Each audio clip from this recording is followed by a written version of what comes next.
Alhamdulillah wassalatu wassalamu ala Rasulillah wa ala alihi wa sahbihi wa mawalah wa la hawla wa la quwwata illa billahi wa ba'du. Alhamdulillah, segala puja dan puji hanya milik Allah subhanahu wa ta'ala. Salawat dan juga salam kita hadiahkan kepada Rasul kita Nabi besar Muhammad sallallahu alaihi wa ala alihi wasallam. Biasa kita mengkaji qasasul Quran, kisah-kisah Al-Quran. Malam ini kita akan mengkaji satu tema yang menarik tentang 6 kelompok ataupun kondisi 6 kelompok kelak pada hari kiamat. Dari mana kita dengan posisi mereka pada hari kiamat?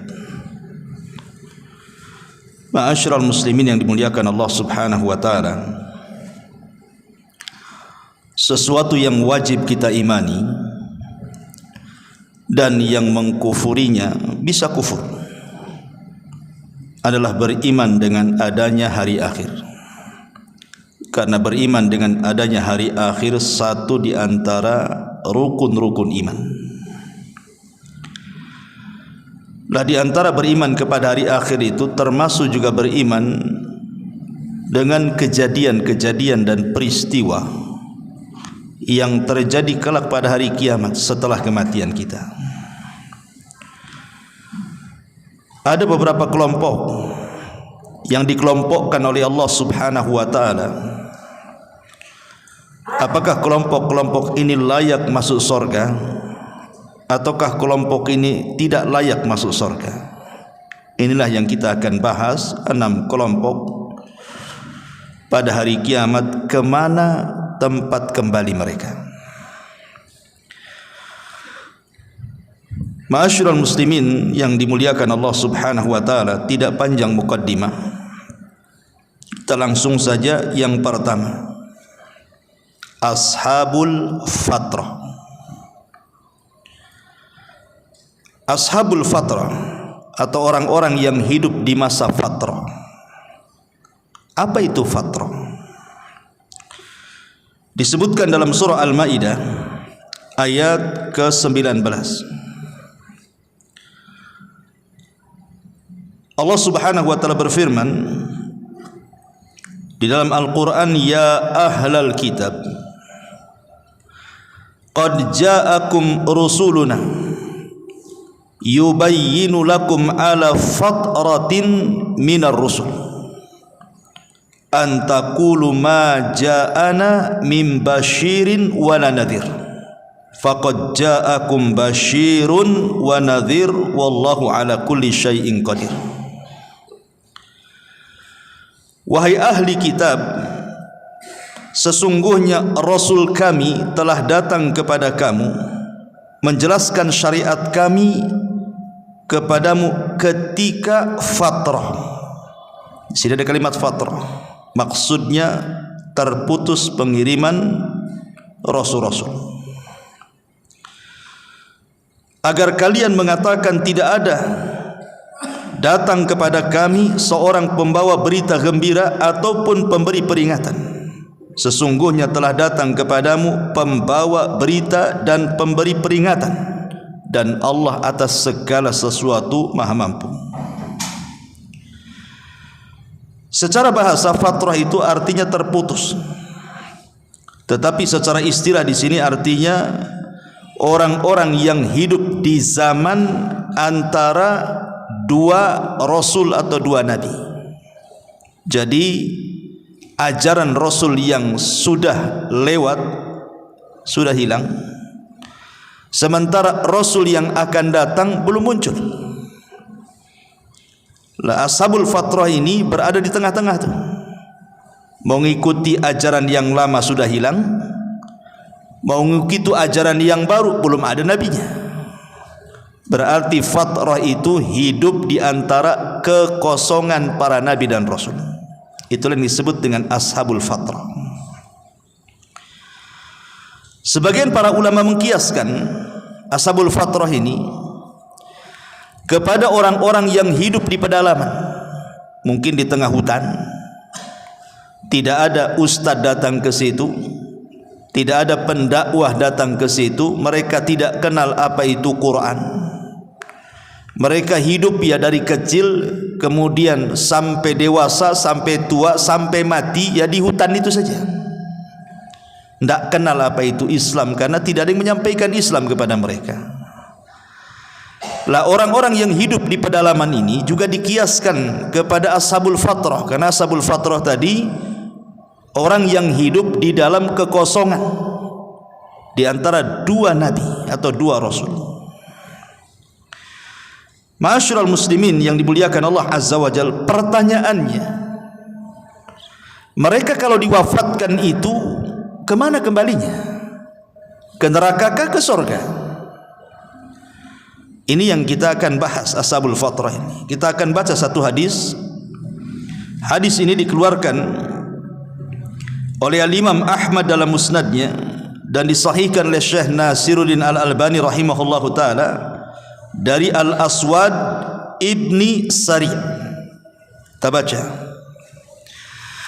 Anil Aswad ibni Sari anna Nabiyullah sallallahu alaihi wasallam qala arba'atun yaumal qiyamati. Dari Aswad ibn Sari bahwa Nabi sallallahu alaihi wasallam bersabda, pada hari kiamat ada 4 orang yang akan mengadu kepada Allah Azza wa Jalla. Yang pertama, rajulun asam la yasma'u syai'an. Pertama yang akan mengadu kepada Allah Subhanahu wa taala adalah orang yang tuli, enggak bisa dengar. Sama sekali tidak bisa dengar, dari lahir sudah tuli dia. Orang tuli yang tidak bisa dengar Quran, enggak bisa dengar ceramah, orang tuli. Kemudian juga yang kedua, warajulun ahmak, orang yang dungu. Nanti apa maksudnya orang dungu kita jelaskan. Ataupun dengan kata lain, orang yang pandir. Kemudian warajulun haramun. Kemudian yang ketiga, orang yang pikun. Kemudian yang keempat, warajulun mata ala fatratin, dan seseorang yang meninggal di masa fatrah. Nah, di sinilah kalimatnya fatrah, hidup di masa kekosongan para nabi dan rasul. Fa ammal asam, adapun orang tuli, fayaqulu rabbi laqad ja'al islam wa ma asma'u syai'an. Adapun orang tuli akan mengatakan, ya Rabb, agama Islam memang sudah datang kepadaku, masalahnya aku tidak bisa mendengar. Aku tidak bisa mendengar Quran, aku tidak bisa mendengar hadis dibacakan, aku tidak bisa mendengar orang ceramah. Macam mana ini? Ya. Kemudian yang kedua, wa ammal ahmaq fayaqulu rabbi laqad ja'al islam was-sibyan yakhdimunani bil ba'ri. Adapun orang yang pandir, agak sedikit gila-gila, memang sudah datang Islam kepadaku, tapi anak-anak melempari aku dengan batu. Ya, orang gila. Ya. Kemudian yang ketiga, wa ammal haram, adapun orang pikun, fayaqulu rabbi laqad ja'al islam wa ma'aqilu syai'an. Adapun orang pikun akan mengatakan, ya Rabb, memang Islam datang kepadaku sementara aku dalam keadaan tidak berakal. Macam mana ini? Aku tidak berakal, hilang ingatan. Kemudian yang terakhir, wa ammal ladzi mata fil fatrati, adapun orang-orang yang hidup di zaman kekosongan Rasul tadi, kekosongan Nabi tadi, Fayaqul, dia mengatakan, Rabbi ma atani laka rasulun fayakhudhu mawathiqahum liyuti'ahu fayursilu ilaihim anidkhulun nar. Qala fawalladhi nafsu Muhammadin biyadi law dakhaluha lakanat alaihim bardan wa salaman. Adapun yang terakhir, Ashabul Fatrah mengatakan, ya Rabb, tidak ada seorang rasul pun yang datang kepadaku. Tidak ada rasul. Aku akan mengambil ajaran yang mana? Rasul aja tidak ada. Maka Allah Subhanahu wa taala mengambil perjanjian mereka bahwa mereka benar-benar akan mentaati perintah Allah Subhanahu wa taala. Jadi 4 orang ini dikumpulkan di Arasat, di sebuah padang yang sangat luas. Pertama, rombongan orang-orang tuli. Yang kedua, rombongan orang-orang gila. Yang ketiga, rombongan orang-orang yang sudah pikun. Dan yang keempat, rombongan orang-orang yang hidup di masa fatrah. Maka Allah buat perjanjian kepada mereka. Baik, aku akan uji kalian. Siap enggak kalian mentaati ujianku, kata Allah. Maka semua manusia di situ, yang 4 kelompok tadi mengatakan, ya, kami siap. Apa yang terjadi? Maka dijelaskan di sini, fayursilu ilaihim, maka akan diutus kepada mereka neraka yang menyala-nyala, kemudian lehernya keluar. Neraka itu punya leher, lehernya keluar. Kemudian Allah Subhanahu wa taala mengatakan, masuklah kalian ke dalam neraka itu. Kalau seandainya mereka masuk ke dalam neraka, hakikatnya mereka masuk ke dalam surga. Tapi orang-orang yang enggan masuk ke dalam neraka itu, berarti dialah yang masuk neraka. Makanya di sini Nabi SAW mengatakan, demi zat yang jiwa Muhammad berada di tangannya, seandainya mereka memasukinya, sesungguhnya neraka itu menjadi sejuk dan selamat bagi mereka. Itulah ujian mereka, Ashabul Fatrah. Karena yang namanya manusia, ikhwatu fiddin, walaupun tidak punya agama, tidak punya keyakinan, pasti di situ ada orang baik, di situ ada orang jahat. Walaupun tidak punya agama tuh, Ashabul Fatrah itu pasti ada orang baiknya. Ya mungkin baik dengan temannya, baik dengan tetangganya, dan secara tabiat pasti ada orang jahatnya di situ. Makanya diuji seperti itu. Disediakan neraka, kemudian disuruh masuk. Kalau mereka mentaati Allah dan mereka masuk, selamat mereka. Tapi kalau mereka tidak mau masuk, mereka tidak selamat. Kenapa kemudian seperti itu? Karena kaidah Al-Quran yang disebutkan dalam surah Al-Isra ayat 15 itu, wa ma kunna mu'adzibina hatta nab'atsa rasulah.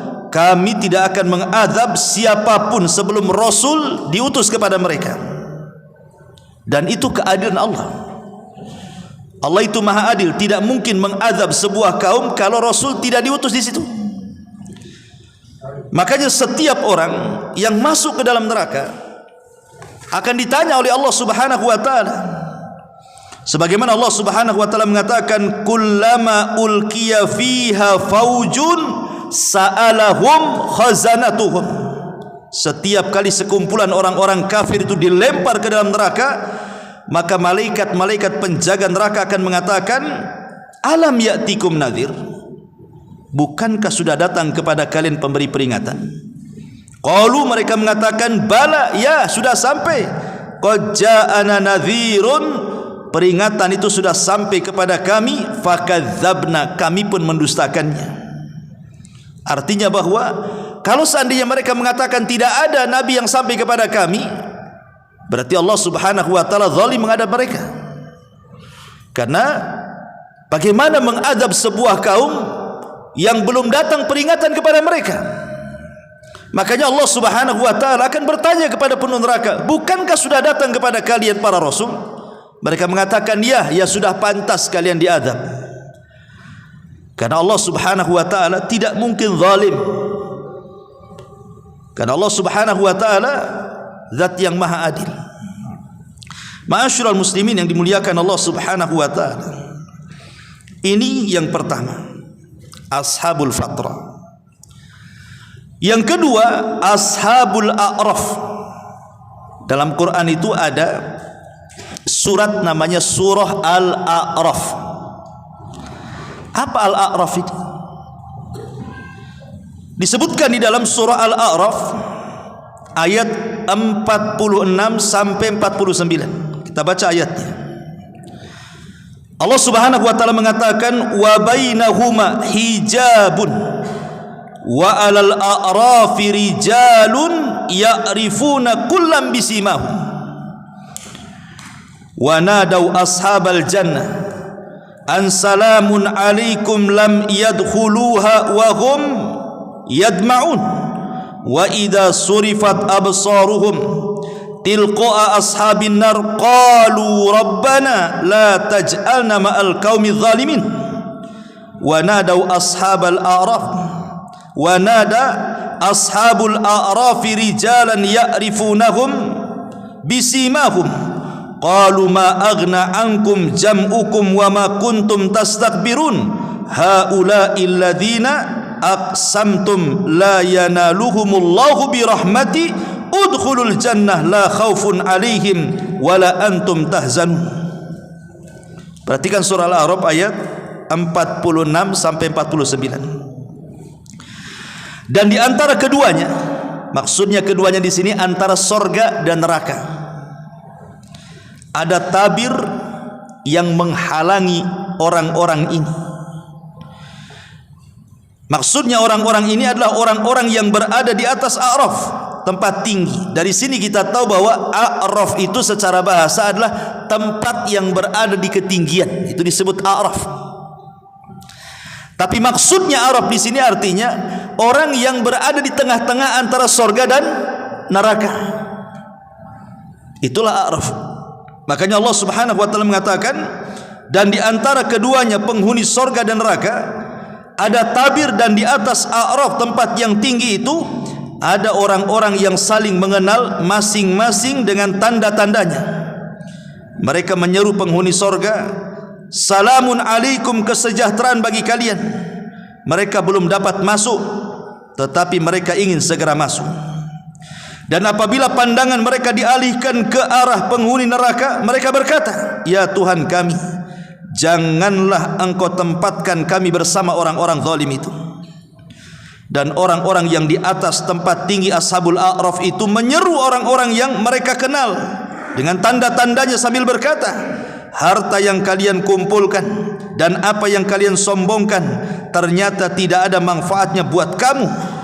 Itukah orang-orang yang kamu telah bersumpah bahwa mereka tidak akan mendapatkan rahmat Allah?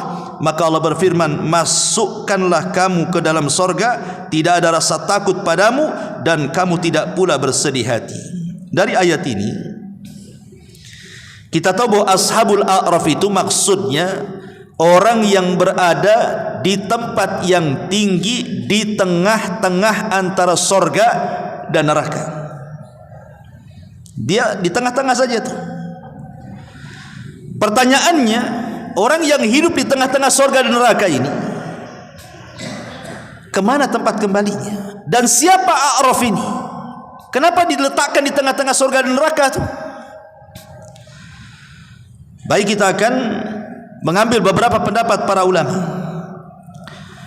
Qala Hudzaifah, berkata Hudzaifah dan juga Abdullah ibn Abbas radhiyallahu anhuma, hum qaumun istawat hasanatuhum wa sayyi'atuhum faqasurat bihim sayyi'atuhum 'anil jannah wa tazawajat bihim sayyi'atuhum 'anin nar fawuqifu hunaka hatta yaqdiyallahu fihim ma syaa thumma yudkhiluhumul jannah bi fadli rahmati. Menurut Hudzaifah ibnul Yaman dan Abdullah ibn Abbas, ashabul a'raf itu artinya orang-orang yang antara kebaikan dan keburukannya itu sama. Kebaikannya 50%, keburukannya 50%. Dia sama saja tuh, di tengah-tengah. Kebaikannya tidak lebih, keburukannya juga tidak lebih, sama. Lah kebaikan yang 50% ini menghalangi dia dari masuk ke dalam neraka, tapi keburukan yang 10% ini menjadikan dia tidak masuk surga. Makanya di tengah-tengah tuh. Tetapi setelah kemudian mereka dihisab, dan mereka dihisab paling terakhir. Setelah semua dihisab, mereka paling terakhir. Tetapi Allah Subhanahu wa taala memasukkan mereka ke dalam surga dengan rahmatnya. Dari sini kita tahu ashabul a'raf itu walaupun mereka dihisab paling terakhir, tapi ujung-ujungnya masuk surga dengan rahmat Allah Subhanahu wa taala. Karena masuk surga itu bukan karena keadilan Allah, tidak. Orang masuk surga itu karena rahmat. Kenapa karena rahmat? Kenapa bukan karena keadilan? Karena seandainya kita ini melakukan sujud dari mulai lahir sampai mati, kita jadikan untuk sekali sujud kepada Allah, tidak pernah maksiat, itu belum bisa kita ini mensyukuri nikmat Allah Azza wa Jalla. Makanya Allah mengatakan kalla lamma yaqdima amarahu dalam surah Abasa. Sekali-kali manusia itu tidak sanggup menjalankan semua perintah Allah. Artinya kalau seandainya kita tidak pernah bermaksiat kepada Allah, kita habiskan hidup kita untuk ibadah, itu belum bisa mensyukuri nikmat Allah. Sebab itulah makanya semua manusia, hatta para nabi, hatta Nabi kita Muhammad sallallahu alaihi wasallam saja masuk surga bukan karena amalannya. Padahal kita tahu Nabi sallallahu alaihi wasallam itu luar biasa ibadahnya. Tapi ibadah Nabi tidak bisa memasukkan Nabi ke surga dengan ibadahnya. Tetap Nabi juga masuk surga karena rahmatnya.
Kemudian apabila kemudian mereka melihat teman-teman yang ada di neraka itu, maka mereka akan mencela dan mengatakan, ma aghna ankum jam'ukum wa ma kuntum tastakbirun.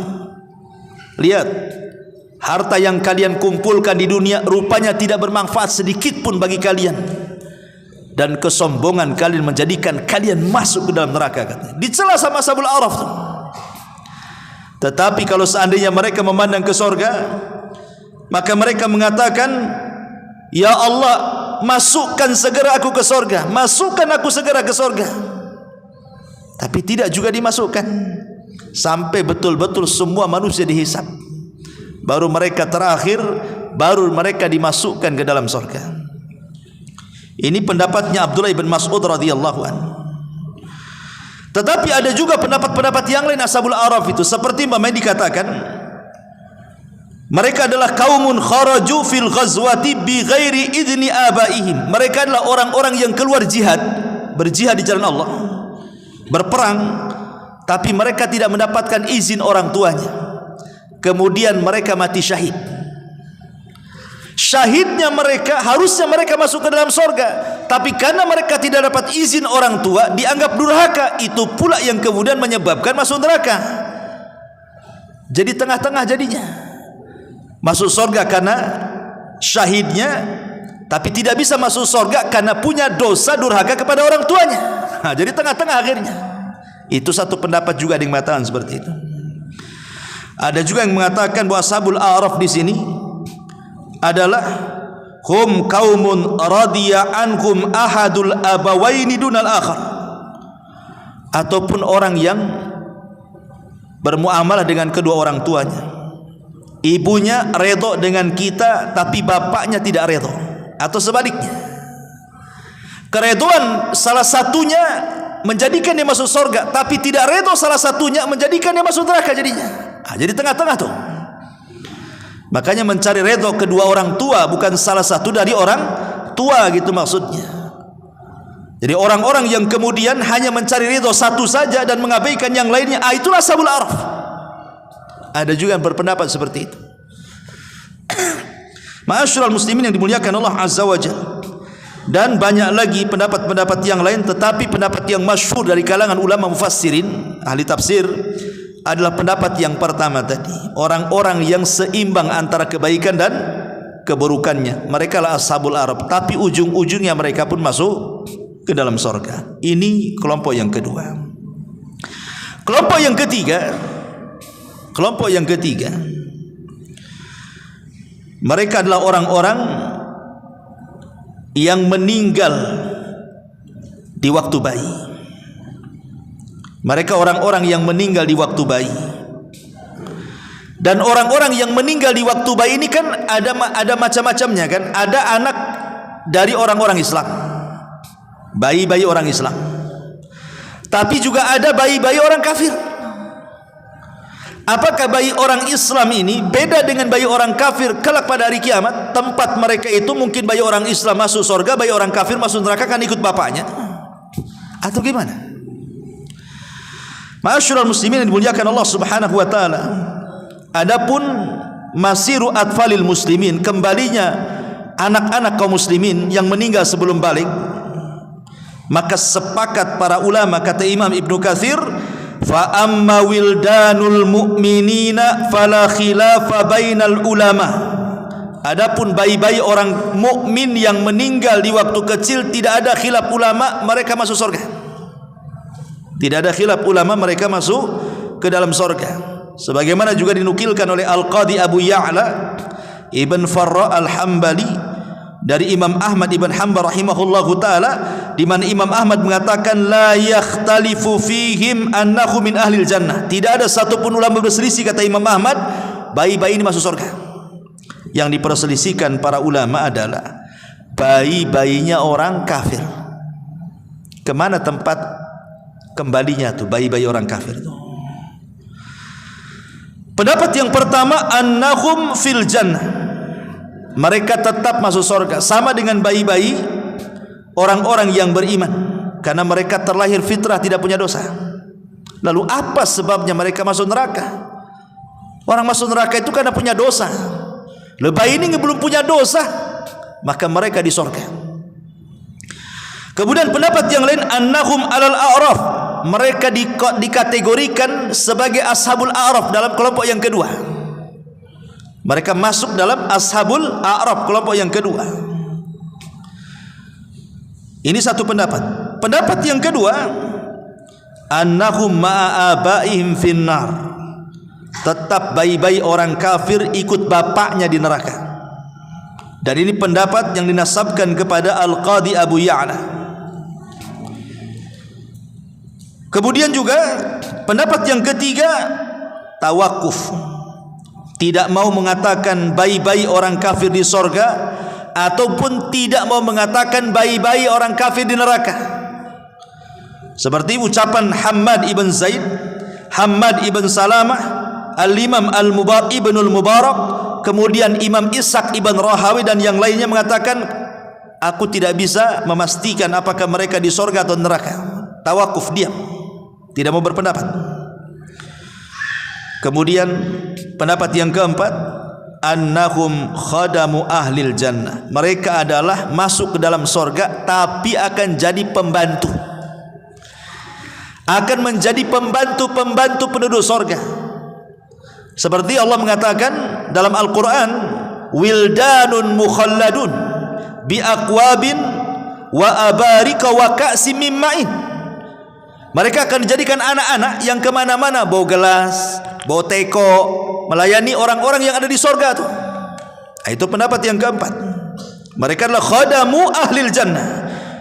Dan ini dikatakan oleh Syekhul Islam Ibn Taimiyah rahimahullahu ta'ala dalam Majmu'ul Fatawa, dan mengatakan la asla di hadzal qaul. Walaupun kata Ibn Taimiyah tidak ada dalilnya katanya, tapi ya pendapat dinukilkan saja ya. Kemudian yang kelima, annahum yumtahanuna fil akhirah. Ada yang berpendapat bayi-bayi orang kafir sama dengan kelompok pertama ashabul fatrah, diberikan ujian oleh Allah Subhanahu wa ta'ala. Tetapi kesimpulannya, saya mengambil pendapat Imam Nawawi. Ma'ruf Imam Nawawi, imamnya mazhab Syafi'i. Semua mazhab Syafi'i pasti mengacu kepada pendapat Imam Nawawi ya. Qala an-Nawawi rahimahullahu ta'ala ba'da an haka aqwal al-ulama'i fihim was-salis was-sahih alladhi dhahaba ilaihi al-muhaqqiquna annahum min ahlil jannah. Pendapat Imam Nawawi setelah menjelaskan perselisihan yang banyak sekali yang saya sebutkan tadi, beliau mengatakan bayi-bayi orang kafir itu sama dengan bayi-bayi orang yang beriman. Mereka akan masuk ke dalam sorga, artinya kembalinya ke sorga. Ini kelompok yang ketiga. Kita masuk kelompok yang keempat, orang-orang kafir dan orang-orang musyrik. Mereka mati di atas kekafiran dan mati di atas kesyirikan.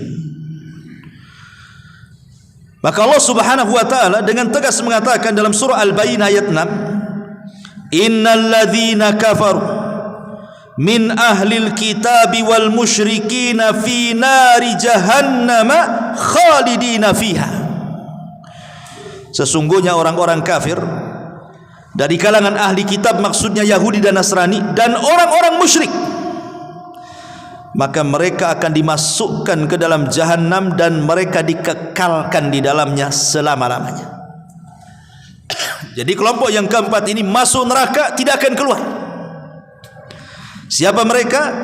Orang yang mati di atas kekafiran dan orang yang mati di atas kemusyrikan. Makanya dalam sebuah hadis yang dikeluarkan Imam Muslim, walladzi nafsi biyadi la yasma'u bi ahadun min hadhil ummati yahudiyyun wala nasraniyun thumma yamutu wa lam yu'min billadzi ursiltu bih illa kana min ashabin nar, kata Rasul. Demi zat yang jiwaku berada di tangannya, kata Rasul, tidaklah satu pun kalangan Yahudi ataupun Nasrani yang mendengar kedatanganku kau tidak beriman, maka mereka tidak akan selamat. Mereka menjadi para penghuni neraka. Jadi kelompok yang keempat sudah jelas, orang kafir, orang musyrik, kalau mati tidak bertobat, maka mereka masuk ke neraka dan dikekalkan di dalamnya. Dan ayat-ayat tentang kekekalan mereka banyak. Innalladzina kafaru wa kadzdzabu bi ayatina ulaika ashabul nar hum fiha khalidun. Orang-orang yang kafir, yang mendustakan ayat-ayat kami, mereka masuk ke dalam neraka dan mereka kekal di dalamnya. Dan banyak lagi ayat-ayat yang bicara soal ini. Kemudian yang nomor 5, orang-orang yang beriman. Orang-orang yang beriman inilah kemudian terbagi menjadi 3. Orang-orang yang beriman terbagi menjadi 3. Ma'asyiral muslimin yang dimuliakan Allah Subhanahu wa ta'ala, siapa mereka terbagi menjadi 3 ini?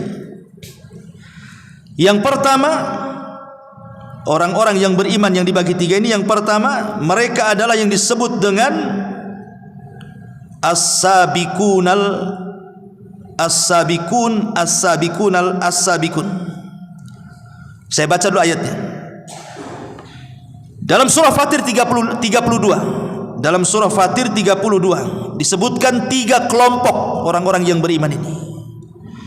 Summa awrathnal kitabal ladina astafaina min ibadina faminhum zalimun li nafsi wa minhum muqtasid wa minhum sabiqum bil khairati biidznillah. Kemudian kami wariskan Alkitab, maksudnya Al-Quran, kepada hamba-hamba pilihan kami.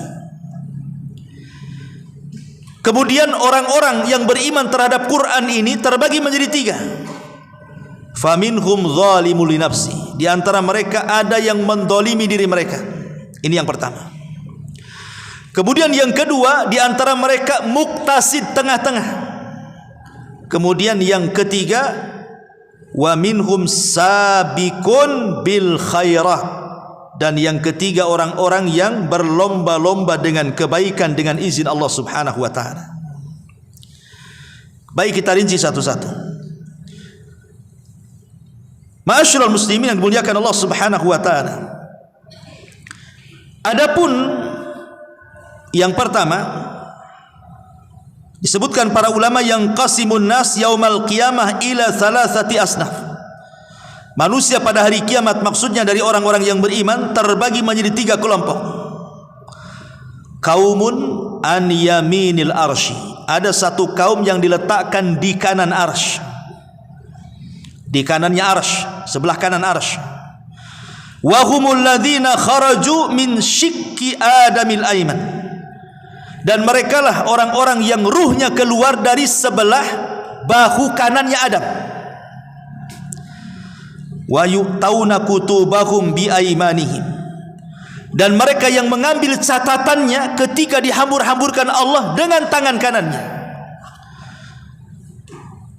Dan umumnya mereka masuk ke dalam sorga. Itulah yang disebut dengan muqtasid, tengah-tengah. Disebut ashabul yamin. Ashabul yamin itu sama dengan muqtasid. Kemudian yang kedua, wa akharuna an yasalil arsy. Wa akharuna an yasharil arsy. Adapun mereka adalah orang yang di sebelah kirinya arsy. Kemudian mereka ruhnya keluar dari sebelah bahu kiri Adam alaihi salam. Dan mereka yang mengambil catatannya dengan tangan kirinya, maka merekalah umumnya masuk neraka. Tapi karena mereka dari kalangan orang yang beriman, mereka tidak dikekalkan di neraka, hanya diazab saja, dibersihkan dosanya. Itulah yang disebut dengan zalimul li nafsi, orang yang menzalimi dirinya. Adapun wa ta'ifatun yang ketiga, sabiquna al khairat, orang-orang yang berlomba-lomba mencari kebaikan, maka mereka di atasnya ashabul yamin. Merekalah para nabi, merekalah para rasul, merekalah para siddiqin, merekalah para syuhada, merekalah orang-orang saleh yang disebutkan oleh Allah Subhanahu wa taala, ulaika ma'alladzina an'ama Allahu minan nabiyyina was-siddiqina wasyuhada wa salihin. Mereka adalah 4 kelompok. Mereka para nabi, mereka para siddiqin, mereka para syuhada, mereka para salihin. Ini sudah langsung sorga. Jadi kalau kita simpulkan orang-orang yang beriman ini, pertama orang-orang yang tinggi derajatnya, mereka as-sabiqunal awwalun, mereka as-sabiqunan bil khairat, para nabi, para siddiqin, orang-orang saleh, para syuhada. Ini kelompok yang paling tinggi, direct masuk surga, enggak ada cerita. Kemudian yang kedua, ashabul yamin. Ashabul yamin ini mereka masuk ke dalam surga. Boleh jadi mungkin setelah dihisab, hisabnya mudah, atau di antara mereka masuk surga tanpa hisab dan azab, atau mereka masuk surga dapat syafaat dan belum pernah mencicipi neraka. Walaupun mereka sebenarnya harus masuk neraka dengan dosanya, tapi karena dapat syafaat, mereka tidak masuk neraka.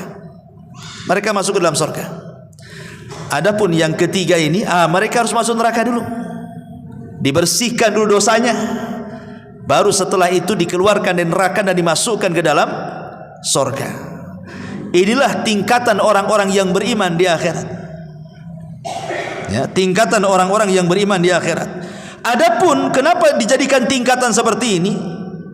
Sebagian ahli tafsir mengatakan kenapa demikian? Karena adapun as-sabiquna bil khairat, kenapa sabiquna bil khairat itu paling tinggi tingkatannya?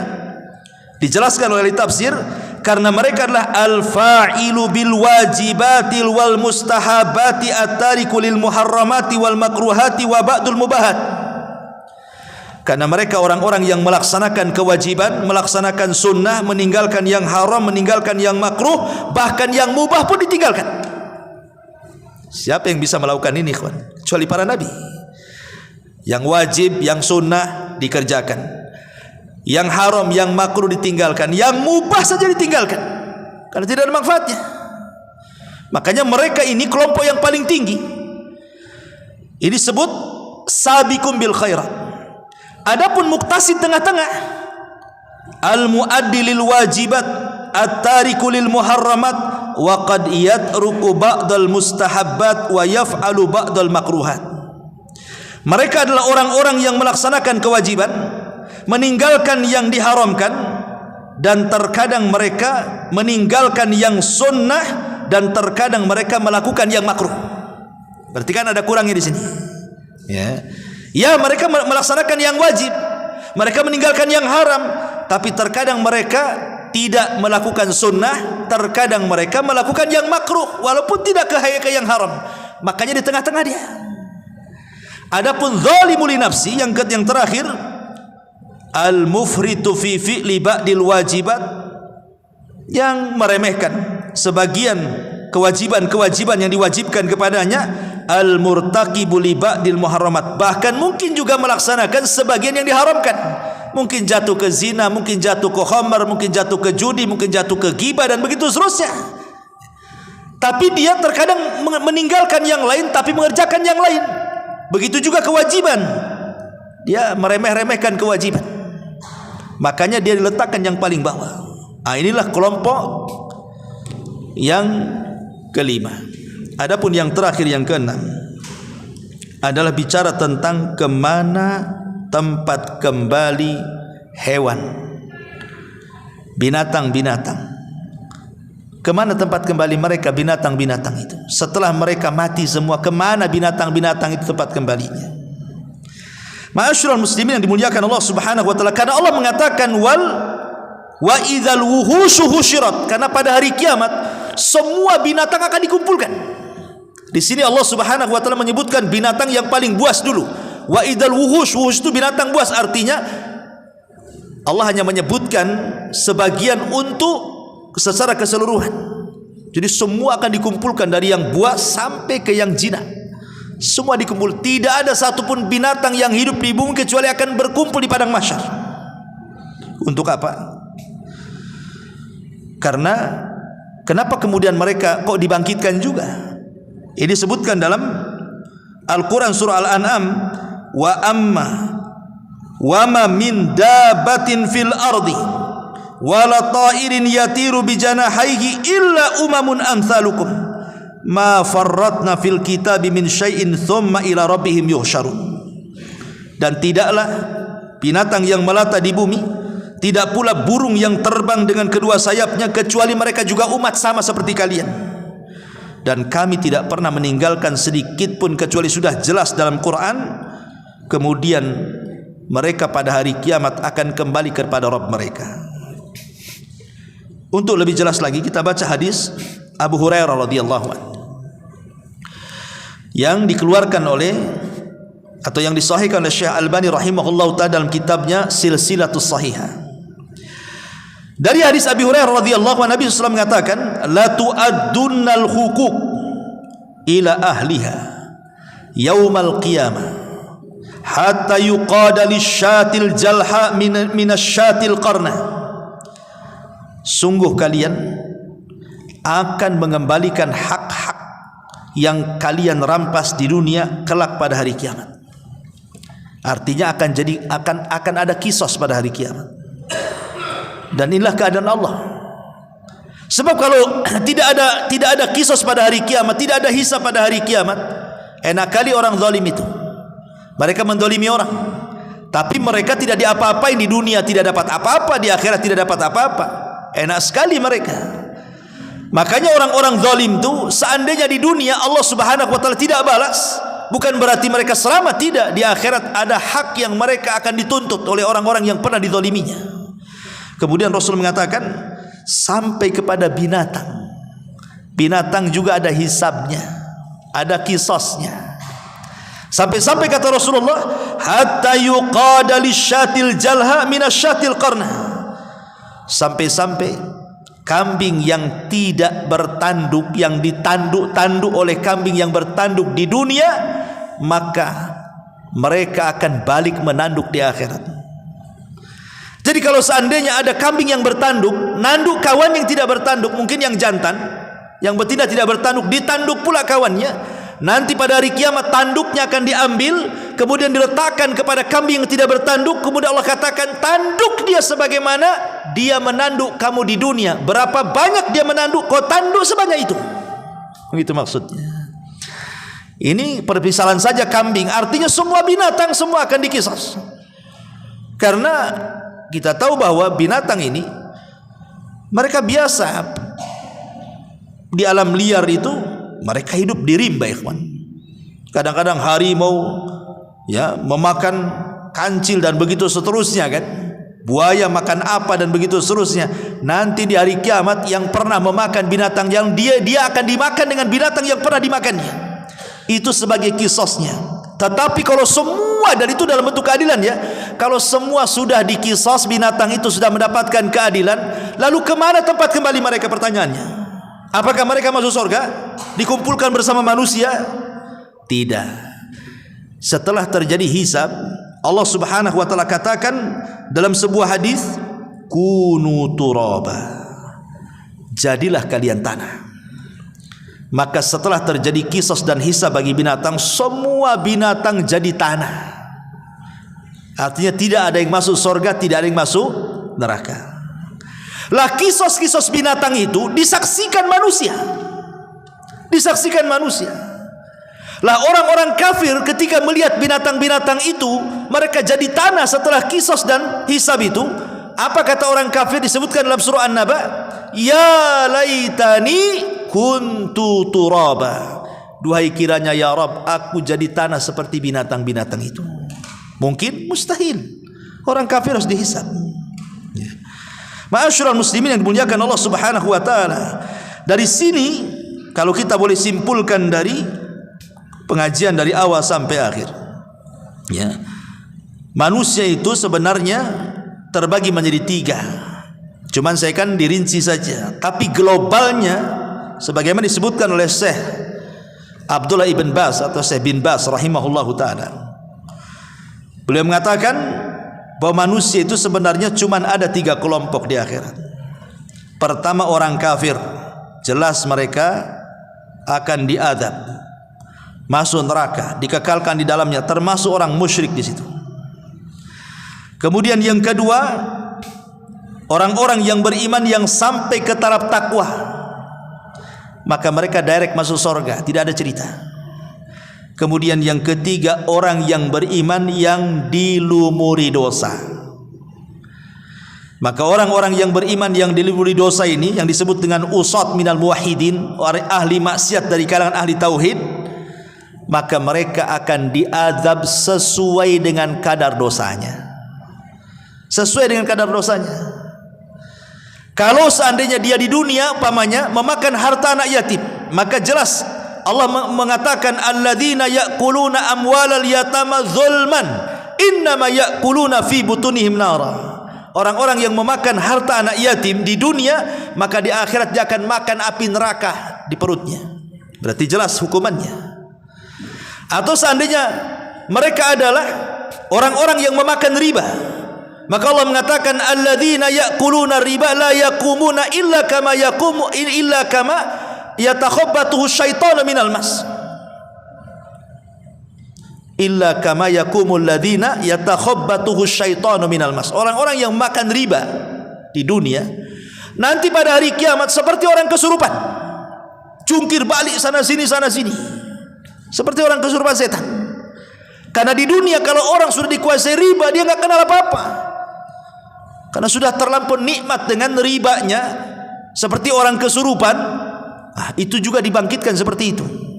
Atau orang yang sombong, maka akan dikecilkan badannya. Atau para peminta-minta, maka akan dihilangkan daging di mukanya, dan begitu seterusnya.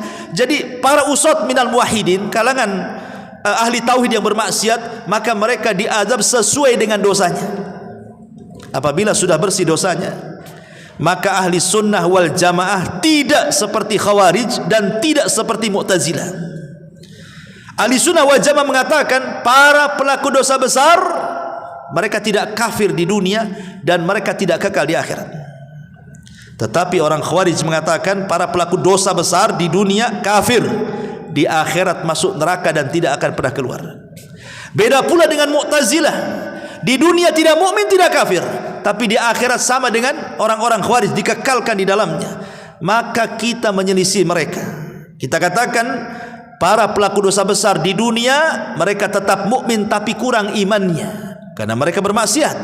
Tapi di akhirat mereka tahta masyiatillah, di bawah kehendak Allah.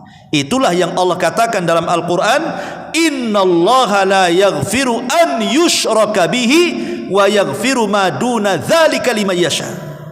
Allah tidak akan mengampuni dosa yang menyekutukannya, tapi Allah hanya mengampuni dosa selain kesyirikan sesuai dengan kehendaknya. Kalimat sesuai dengan kehendaknya ini berarti dosa selain syirik dari dosa-dosa besar di bawah kehendak Allah. Kalau Allah mau direct masuk surga, kalau Allah mau diazab dulu baru dimasukkan ke dalam surga. Adapun dalil-dalil orang-orang khawarij yang mereka mengatakan, bagaimana dengan firman Allah Subhanahu wa taala, "Wa man yaqtul mu'minan muta'ammidan fajazaohu jahannam khalidan fiha." Siapa yang membunuh seorang mukmin secara sengaja, maka mereka akan dimasukkan ke dalam jahanam dan dikekalkan di dalamnya. Ini lihat, orang yang membunuh dikekalkan di dalamnya katanya. Maka ahli sunnah memahami kalimat kekal ini ada dua makna. Ada khalidan mukhalladan finnar. Maksudnya ada kalimat kekal dalam Quran itu maksudnya bisa dipahami kekal dan tidak akan keluar. Atau yang dimaksud kekal di sini saking lamanya. Maka mereka disebut kekal bukan berarti tidak akan keluar. Seperti orang yang bunuh diri, jelas hadisnya mereka dimasukkan ke neraka kekal di dalamnya. Maksudnya bukan orang yang bunuh diri seperti orang kafir musyrik masuk neraka nggak pernah keluar, bukan. Maksudnya mereka akan lama di neraka gitu maksudnya. Tapi ujung-ujungnya pun kalau masih ada keimanan sebidzarah, maka mereka akan dikeluarkan sebagaimana hadis yang ma'ruf, orang yang terakhir dari neraka, orang yang terakhir keluar dari neraka dan yang terakhir pula masuk surga. Ma'ruf hadisnya. Wallahu a'lam bishawab. Ini di antara 6 kelompok. Pertanyaannya, dari mana dari 6 kelompok ini posisi kita? Itu kembali kepada kita semuanya. Dan kita hanya berharap kepada Allah Subhanahu wa taala semoga kita tidak masuk dalam kelompok-kelompok yang jelas-jelas masuk neraka, atau mungkin dicuci dulu di neraka. Jadilah kelompok-kelompok yang kalau masuk itu tanpa hisab. Karena hisab itu ada 3. Ada orang yang masuk surga tanpa hisab, ada orang masuk surga dihisab tapi hisabnya mudah, tapi ada juga yang masuk surga tapi hisabnya sulit. Dan kita mudah-mudahan kalaupun kita tidak masuk kepada kelompok yang tanpa hisab, minimalnya masuk kepada kelompok yang hisabnya mudah. Lalu apa bedanya hisab mudah dengan hisab sulit itu? Kalau hisab mudah itu disebutkan dalam hadis, orang-orang yang dihadapkan kepada Allah Azza wa Jal, dia mengakui dosanya. Dia mengakui dosanya, tidak ada yang diingkari dosanya. Apabila Allah katakan kau berzina ya, ya aku berzina. Kau mencuri ya, ya aku mencuri. Kau membunuh ya, ya aku membunuh. Kau tidak sholat ya, ya aku tidak sholat. Pokoknya setiap ditanya dosanya, dia tidak mengelak. Itulah hisabnya mudah. Tapi yang hisabnya sulit itulah yang suka ngelak-ngelak tuh. Kau berzina ya, tak berzina. Kau tidak sholat, sholat. Kamu maling, kapan aku maling? Kau korupsi, tidak. Ini yang bantah-bantah terjadi pembantahan dengan Allah. Ketika dia kemudian membantah tidak, disitulah Allah datangkan saksi. Akhirnya lama hisabnya. Didatangkan saksi, bumi jadi saksi. Yauma idzin tuhadditsu akhbaraha. Pada hari itu bumi akan menghabarkan beritanya. Bumi akan jadi saksi, kata bumi. Kata siapa kau tak berzina? Kau berada di bumiku, aku tahu kau berzina. Ya. Malaikat akan bersaksi, kata Raqib Atid, aku catat lo kau berzina. Kau bilang aku tak berzina pula. Sampai kepada kulit kita ini akan bersaksi. Kulit kita ini akan bersaksi dan mengatakan, kata kulit, iya memang badan ini berzina, badan ini mencuri, badan ini korupsi, badan ini itu. Sampai badannya protes sama kulit. Kulit, lima syahidtum alaina, kenapa kau tak bela badanmu? Apa kata kulit? Antaqanallah, kata Quran tuh. Kulit mengatakan apa? Macam mana saya akan bela badan yang membuat aku bicara Allah, katanya. Apalagi tangan akan bicara. Memang mulut terkunci, tapi Allah katakan yauma nakhtimu ala afwahihim wa tukallimuna aydihim wa tashhadu arjuluhum. Mulut memang terkunci, tangan pula bicara. Saksi banyak di mana-mana. Ini hisab sulit nih. Suka bantah-bantah nih. Ya. Dan kalau sudah sulitnya alamat dia masuk neraka. Ya.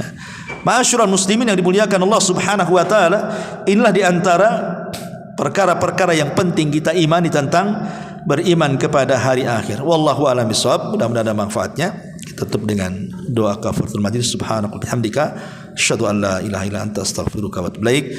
Allahu ta'ala alam. Assalamualaikum warahmatullahi wabarakatuh.